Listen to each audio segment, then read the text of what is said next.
Assalamualaikum warahmatullahi wabarakatuh. Selamat pagi anak Naomi. Selamat menjalankan ibadah puasa hari ini. Semoga anak Naomi semuanya semangat dan belajar daring juga di rumah. Semangat semuanya ya. Nah, hari ini kita belajar di sejarah kebudayaan Islam. Berhubung materi kita sudah selesai, jadi anak Naomi, kita hari ini cuma mengulang materi yang sebelumnya.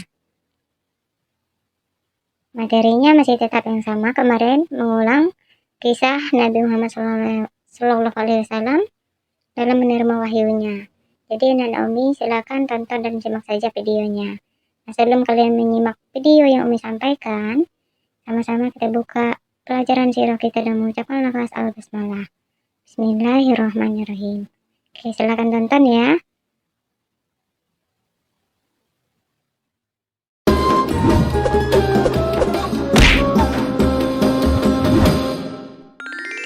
Kisah Nabi Muhammad Sallallahu Alaihi Wasallam, peristiwa kenabian dan turunnya wahyu. Pada usia 40 tahun, Muhammad sering menyendiri di Gua Hiro untuk merenungi kebesaran Sang Pencipta Alam.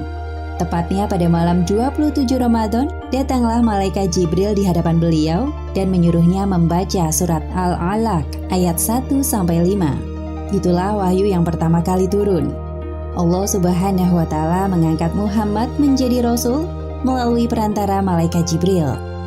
Menuju usia awal kematangan, tepatnya 40 tahun dalam hidupnya, Muhammad menemui kejadian yang tidak biasa. Beliau tidak tahu bahwa hal tersebut merupakan tanda-tanda nubuah atau kenabian. Di antaranya, ketika beliau sedang berjalan, ada sebuah batu yang mengucapkan salam kepadanya. Kemudian saat Muhammad tidur, seringkali terjadi ru'yah shodiqoh atau mimpi yang benar, berupa fajar subuh yang menyingsing. Mimpi ini terjadi selama kurang lebih 6 bulan lamanya. Setelah merasa terjadi hal-hal aneh pada dirinya, Muhammad memilih untuk bertahanus atau menyendiri di Gua Hiro yang letaknya jauh dari keramaian. Dengan berbekal roti gandum dan air, Muhammad berangkat menuju Gua Hiro. Khadijah mengantar suaminya sampai ke depan rumah dengan penuh keikhlasan. Tak ada sedikit pun keluar dari bibirnya perkataan yang memberatkan kepergian suaminya. Berjarak agak jauh dari kota Mekah, terdapat sebuah gua kecil di Jabal Nur yang berukuran panjang 4 hasta dan lebar 1,75 hasta. Hanya memuat 1 atau 2 orang di dalamnya. Ada alasan tersendiri mengapa Muhammad memilih Gua Hiro sebagai tempat untuk bertahanus. Pertama, letak Gua Hiro jauh dari jangkauan manusia. Mustahil orang-orang singgah kemari untuk urusan sehari-hari. Kedua, Gua Hiro memiliki 2 sisi. Sisi pertama adalah pintu masuk, dan sisi satunya adalah celah yang menghadap langsung ke Ka'bah. Melalui celah itu, beliau dapat menyaksikan bangunan suci Ka'bah. Sudah sejak lama Muhammad memikirkan banyak hal. Satu hal yang mengusik pikirannya adalah tentang kekuasaan Tuhan pencipta alam semesta yang tidak terbatas. Untuk apa Dia Allah menciptakan manusia jika mereka hanya membuat kerusakan di bumi? Aku sungguh penasaran, pasti ada tujuan besar di balik ini semua. Selain itu, keyakinan beliau kerap kali berseberangan dengan perilaku jahiliyah orang-orang Quraisy yang menyimpang. Sebenarnya, aku sadar bahwa perilaku kaumku telah jauh menyimpang dari ajaran Ibrahim. Namun aku juga tidak bisa berbuat apa-apa untuk mereka. Hari ini adalah malam ke-27 bulan Ramadan. Setelah 26 hari bertahanus di Gua Hiro, Muhammad didatangi sesosok malaikat berwujud manusia. Dialah Jibril dalam tubuh laki-laki yang berpakaian putih. Pada saat itulah Muhammad merasa mimpinya menjadi nyata. Bacalah wahai Muhammad. Aku tidak bisa membaca. Pada saat itu Jibril mendekap beliau dengan erat, seakan-akan ruh mau keluar dari tubuhnya. Kemudian Jibril melepaskan dekapannya dan mengulangi perintahnya lagi. Bacalah wahai Muhammad. Aku tidak bisa membaca. Untuk ketiga kalinya, Jibril mendekap Muhammad sampai dadanya terasa sesak, lalu kembali melepaskannya dan mengulangi perintahnya sekali lagi. Bacalah wahai Muhammad. Aku tidak bisa membaca. Kemudian Jibril melakukan hal yang sama kepada Muhammad, lalu beliau mengubah jawabannya. Bacalah, wahai Muhammad. Apa yang harus aku baca? Maka malaikat Jibril membaca surat Al-Alaq ayat 1 hingga 5. Bacalah dengan menyebut nama Tuhanmu yang menciptakan. Dia telah menciptakan manusia dari segumpal darah. Bacalah, dan Tuhanmu lah yang maha pemurah, yang mengajar manusia dengan perantara kalam. Dia mengajar kepada manusia apa yang tidak diketahuinya. Ayat pertama surat Al-Alaq menyampaikan perintah kepada Muhammad untuk menjadikan Al-Quran sebagai pedoman hidup manusia. Setelah menyampaikan wahyu, tiba-tiba Jibril menghilang dari tempatnya. Muhammad yang menyadari ketidakhadiran Jibril merasa ketakutan, lalu beliau langsung berkemas untuk pulang. Beliau masih merasa ketakutan dan tidak menyangka telah melewati peristiwa aneh yang akan merubah hidupnya. Muhammad turun dengan cepat dari gunung dan melewati padang pasir luas. Tiba-tiba terdengar suara dari langit. Wahai Muhammad, engkau adalah utusan Allah. Aku adalah Jibril. Wahai Muhammad, engkau adalah utusan Allah. Aku adalah Jibril. Wahai Muhammad, engkau adalah utusan Allah. Aku adalah Jibril. Muhammad yang mendengar suara Jibril menghentikan langkahnya dan melihat ke arah langit. Itulah kali pertama Muhammad melihat Jibril dalam postur malaikat. Tiba-tiba saja Jibril menghilang. Segera saja Muhammad terburu-buru meninggalkan tempat itu dengan penuh ketakutan. Sesampainya di rumah, Muhammad meringkuk di ranjang.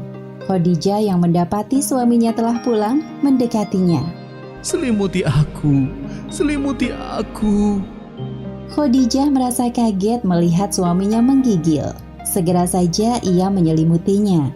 Khadijah tidak melontarkan pertanyaan apapun kepada suaminya tentang hal yang baru terjadi. Hal itu dikarenakan Khadijah sangat menghormati Muhammad. Lalu Khadijah menyiapkan air minum di dekat suaminya dan menunggu penjelasannya.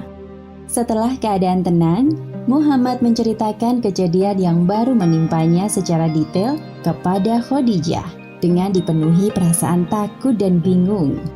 Apa yang sebenarnya terjadi kepadaku? Aku khawatir terhadap keadaan diriku sendiri, wahai istriku. Wahai suamiku, tidak, demi Allah jangan berprasangka buruk. Allah tidak akan menghinakanmu selamanya. Engkau tidak pernah memutus tali silaturahim. Engkau selalu membantu orang yang kesulitan, memberi makan orang miskin, menjamu tamu yang datang, dan menolong orang yang menegakkan kebenaran.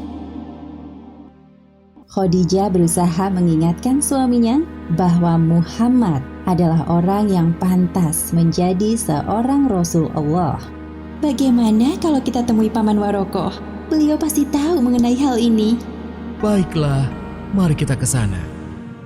Segera saja mereka berdua menemui Warokoh bin Naufal, seorang pemeluk Nasrani yang menulis buku dalam bahasa Ibrani dan juga menulis Injil dalam bahasa Ibrani atas izin Allah. Karena usia yang terpaut jauh dari Khadijah, Warokoh terlihat semakin tua. Wahai anak pamanku, apa yang membawamu kemari? Aku bersama suamiku Muhammad. Ada hal penting yang ingin ia ceritakan kepadamu. Ceritakanlah jika hal itu mengganggumu, wahai Muhammad. Apa yang engkau lihat? Kemudian Muhammad menceritakan apa yang dilihatnya kepada Warokoh. Warokoh menyimak setiap detail cerita Muhammad dengan sungguh-sungguh dan terheran-heran. Allahu Akbar, itu adalah namus yang diturunkan Allah kepada Musa. Namus adalah istilah orang ahli kitab untuk makhluk yang bersayap seperti malaikat. Andaikan tubuhku masih gagah kelak pada masa itu, andaikan saja aku masih hidup tatkala kaummu mengusirmu. Benarkah mereka akan mengusirku? Ya, tidak seorang pun Rasul yang diutus kepada kaumnya, melainkan akan dimusuhi oleh mereka yang ingkar. Andaikan aku masih hidup saat engkau diutus kepada kaummu, tentu aku akan beriman dan membantumu dengan segala yang kumiliki. Mendengar penjelasan Warokoh, Muhammad semakin yakin dan mulai menerima takdirnya. Beliau telah mempersiapkan diri jika datang wahyu selanjutnya. Ternyata wahyu terputus selama 6 bulan pada masa Fatrah, yaitu masa di mana tidak adanya wahyu yang turun. Hal ini membuat Muhammad sedih dan sering termenung. Bahkan berkali-kali beliau mendatangi padang pasir karena merasa sangat putus asa.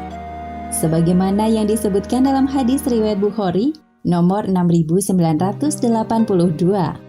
Telah sampai informasi kepada kami bahwa masa fatrah terjadi begitu lama hingga Rasulullah SAW bersedih hati, yang ini membuat beliau berulang kali berlari kencang ke atas bukit untuk melompat. Setiap kali beliau sampai ke atas bukit, malaikat Jibril menampakkan diri dan berkata, "Wahai Muhammad, engkau adalah benar-benar Rasulullah," sehingga hati dan jiwa beliau tenang. Ya Allah, hamba ikhlas dengan segala ketentuan-Mu. Warokoh meninggal dunia pada masa fatrah. Warokoh meninggal dengan mulia karena ia telah bertekad untuk membantu Muhammad saat beliau diperangi dan diusir oleh kaumnya. Hikmah dari terputusnya wahyu ini agar hilang rasa takut dalam diri Muhammad setelah bertemu dengan Jibril dalam wujud malaikat dan memberikan waktu kepada Muhammad untuk mempersiapkan diri menerima wahyu selanjutnya. Di suatu malam yang dingin, Muhammad sedang tidur dengan tubuh dibalut selimut tebal. Tiba-tiba Jibril mendatanginya dan menyampaikan wahyu kedua, yaitu surat Al-Muddathir ayat 1 hingga 7. Hai orang yang berkemul berselimut, bangunlah lalu berilah peringatan, dan Tuhanmu agungkanlah, dan pakaianmu bersihkanlah, dan perbuatan dosa tinggalkanlah. Dan janganlah kamu memberi dengan maksud memperoleh balasan yang lebih banyak, dan untuk memenuhi perintah Tuhanmu, bersabarlah. Setelah itu wahyu selanjutnya turun berturut-turut di hari berikutnya. Demikianlah akhir peristiwa kenabian dan turunnya wahyu pertama. Hikmah yang dapat kita ambil dari kisah ini: pertama, peristiwa turunnya wahyu pertama mengabarkan tentang Muhammad adalah utusan Allah. Dan wahyu kedua mengabarkan tentang perintah untuk berdakwah. Kedua, hendaknya kita selalu menjadikan Al-Quran sebagai pedoman hidup sehari-hari, karena di dalamnya berisi semua hal yang kita butuhkan. Wallahu a'lam bishawab.